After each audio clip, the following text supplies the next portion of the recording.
네, 안녕하세요. 단도박이 선생입니다. 오늘은요, 재발을 하면 발생하는 일들에 대한 이야기를 좀 해볼까 합니다. 재발을 하면 안 되죠. 그런데 재발을 하면 우리는 어떻게 되냐면요, 단도박을 3년을 했건, 5년을 했건, 100일을 했건, 재발을 하면 과거에 내가 마지막에 발생했던 모든 일들이 다시 일어납니다. 쉽게 얘기하면, 내가 단도박을 하면서 금연도 했고요, 다이어트도 했다면, 재발을 하면 그게 다시 일어납니다. 그러니까 혹시 가정에서 담배 끊었던 내 아들이, 내 남편이 다시 담배를 피네, 그러면 한 번쯤은 고민해 보셔야 될 것 같고요.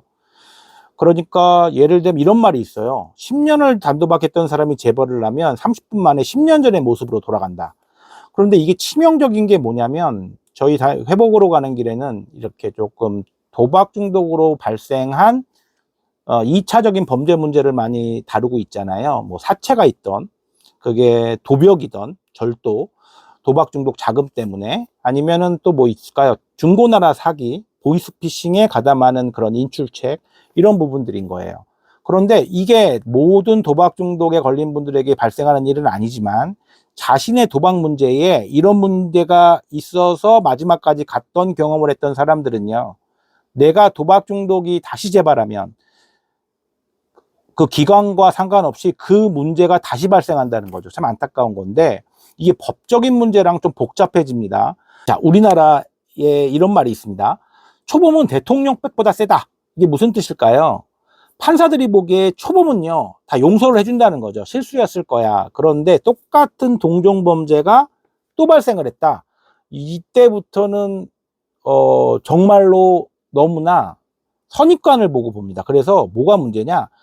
이 형벌이 세져요. 상습이라는 단어가 붙으면은요, 그 피해의 규모와 상관없이 형량이 무지막지하게 세집니다. 그리고 첫 번째 처벌을 받은 지 시간이 짧으면 짧을수록 다시 이 문제가 발생하면 그거 역시도 형량이 됩니다. 자, 도박 중독자들에게는 굉장히 불리한 원칙이겠죠. 우리는 재발을 너무나 쉽게 하고, 또 재발을 하면 과거의 문제가 반복된다는 말씀을 드렸잖아요. 특히나 중고나라 사기, 사채, 그리고 절도, 이런 것들이 다시 발생한다는 거예요. 그렇기 때문에 부모님들이나 가족들이 느끼는 그 배신감과 상처뿐만 아니라 본인이 감당해야 되고 책임을 져야 되는 그 문제들이 어마어마하게 커진다는 거죠. 금액과 상관없이. 하나의 예를 들자면, 알코올 중독자들이 자기가 술을 먹고 나서 일어나는 일들이 사람마다 다 다르다는 거예요. 누구는 술을 항상 먹으면 음주운전 문제가 있고요. 누구는 술을 먹으면 폭력 사태가 일어납니다.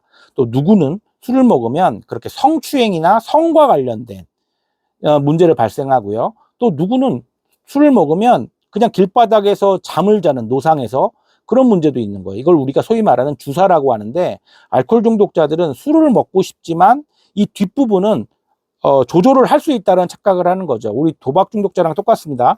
우리는 도박은 하더라도 과거처럼은 안 할 거야. 과거처럼은 심각하게는 안 해. 이제는 옛날처럼 그렇게 안 할 수 있어. 조금만 따도, 조금만 잃어도 나는 더 이상 그렇게 할 이유가 없어. 이 생각이랑 똑같다고 이해를 하시면 돼요. 항상 술을 먹으면 음주운전을 했던 사람은 또 음주운전을 하고, 또 싸움질을 하고, 또 물건을 잃어버리고, 또 이상한 짓을 합니다.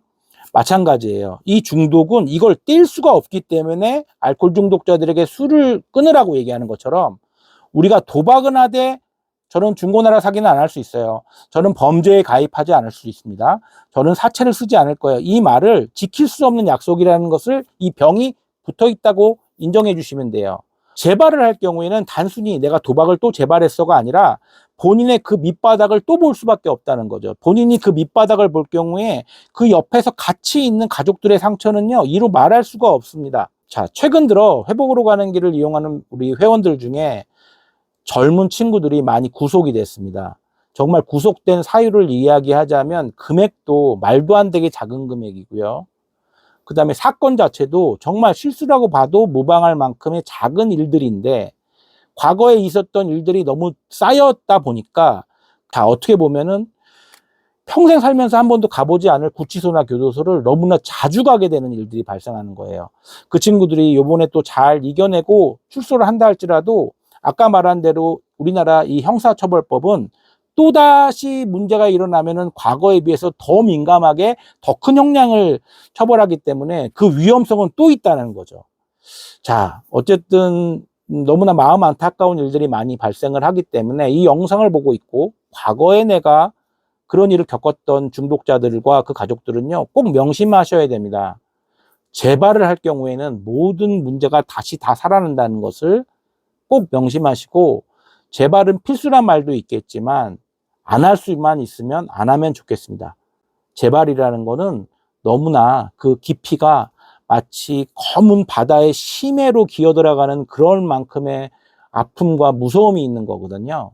자, 혹시나 이 영상이 지금 이 순간에 본인이 재발을 했거나 아니면 재발을 할까 말까 고민 중이거나 충동에 올라오시거나 그런 분들이 있다. 그런데 과거에 내가 정말 도박 중독으로 인하여 엄청난 문제를 일으켰었고 그런 형사처벌을 받거나 집행유예 기간이거나 출소한 지 얼마 안 돼 있거나 이런 분들이 있다면, 그런 분들이 지금 이 영상을 보고 계신다면요, 절대로 조절할 수 없음을 다시 한번 시인하시고요. 1336이라도 전화를 하시거나 단도박 모임을 나가서 그분들에게 도움을 청하시거나 하소연을 하는 것만으로도 그 충동이 조금은 떨어지거든요. 이 영상이 그렇게 할 수 있는 여러분들의 선택에 조금이라도 도움이 되셨으면 하는 바람으로 영상을 찍습니다. 네, 이상 마치겠습니다. 감사합니다.